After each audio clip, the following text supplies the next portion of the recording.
Imagine owning a Picasso, a Basquiat, or a Warhol, but never displaying it in a museum, never letting the public experience its beauty. Instead, keeping it hidden away in a private mansion, a modern fortress, or even a climate-controlled vault. Only you have the keys to.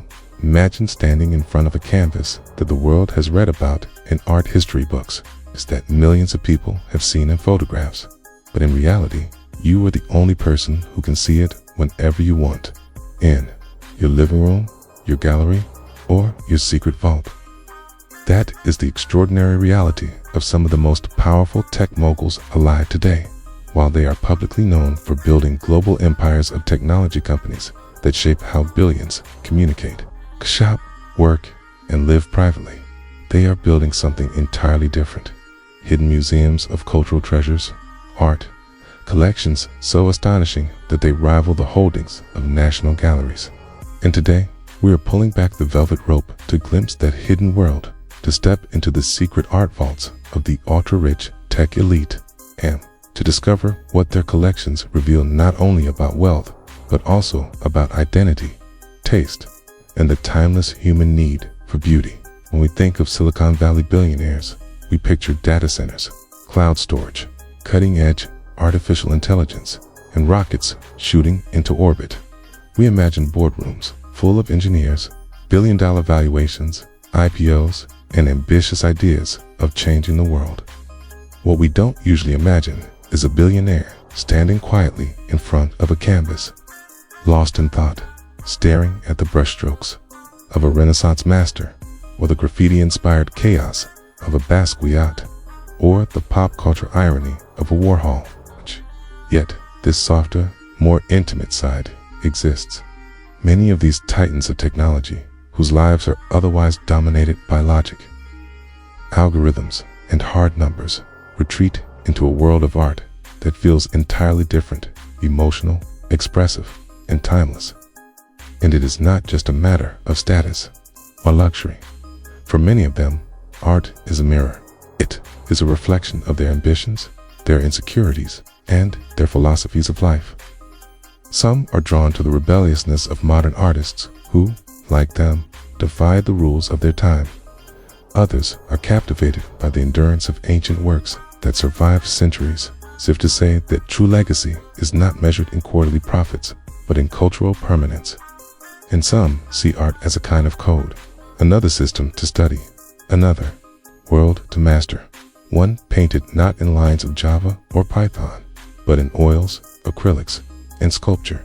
In fact, the relationship between the tech elite and art is often one of disruption. Just as they disrupted industries from music to transportation to communication, they are now disrupting the art world itself. For centuries, art collecting was the domain of aristocrats, old money dynasties, and public institutions. But with the rise of immense fortunes generated almost overnight through technology, the balance has shifted. Today, one winning bid from a tech mogul at Sotheby's or Christie's can change the trajectory of an artist's entire market. Prices skyrocket, collectors scramble, and museums are often outbid. These moguls don't just buy art, they move the art world itself.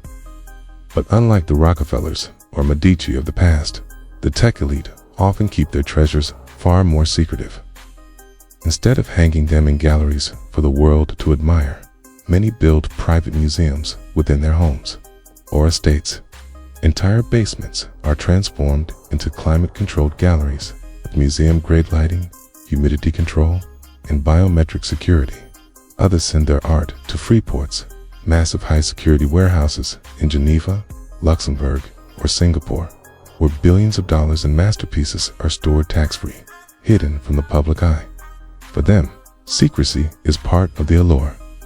The idea that a Van Gogh or Rothko is known only to them and a select few guests makes the ownership even more exclusive. It's more powerful.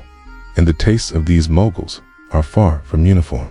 Some lean heavily toward modern art, captivated by the energy of Basquiat, the satire of Warhol, the surrealism of Dali.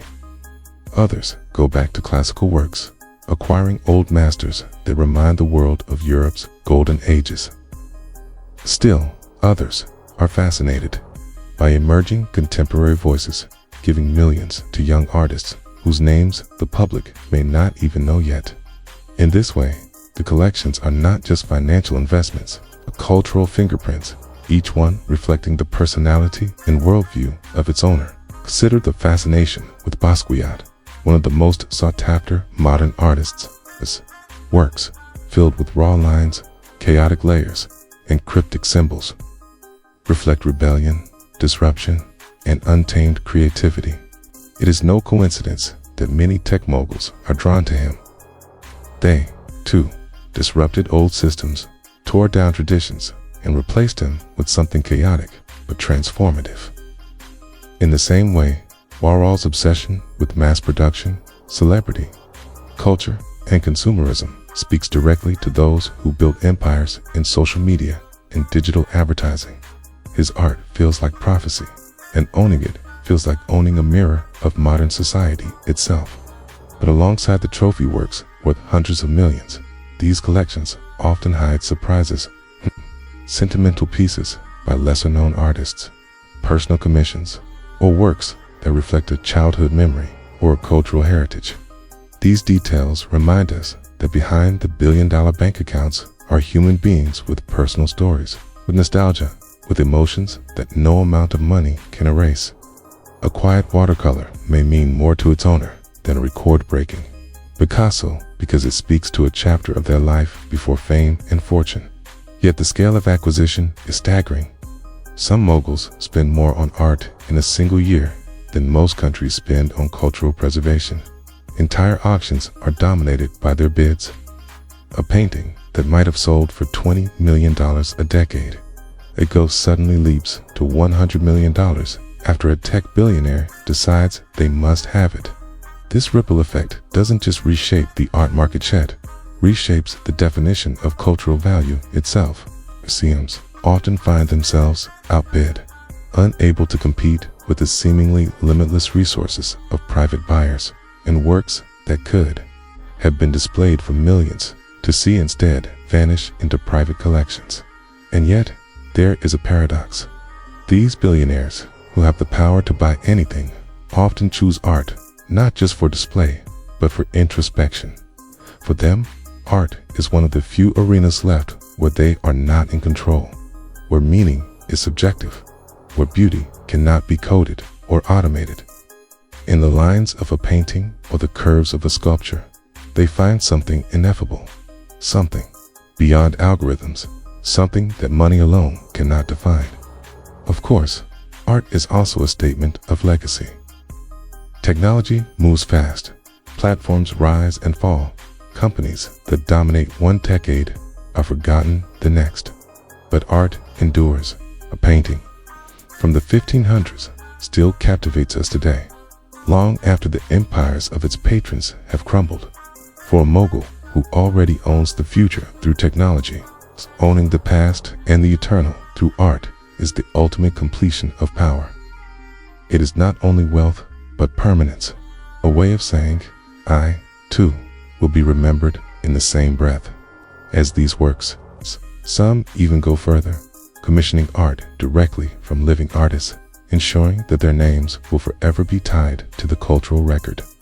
Others quietly fund art foundations or lend pieces to exhibitions without revealing their names. But whether public or private, their role in the art world is undeniable. They are shaping markets, shaping tastes, and shaping cultural history itself. And yet, the secrecy remains. For every piece revealed, many more are hidden behind closed doors. In private vaults and secret galleries lies a parallel world of masterpieces we may never see. To own is enough. To share is optional.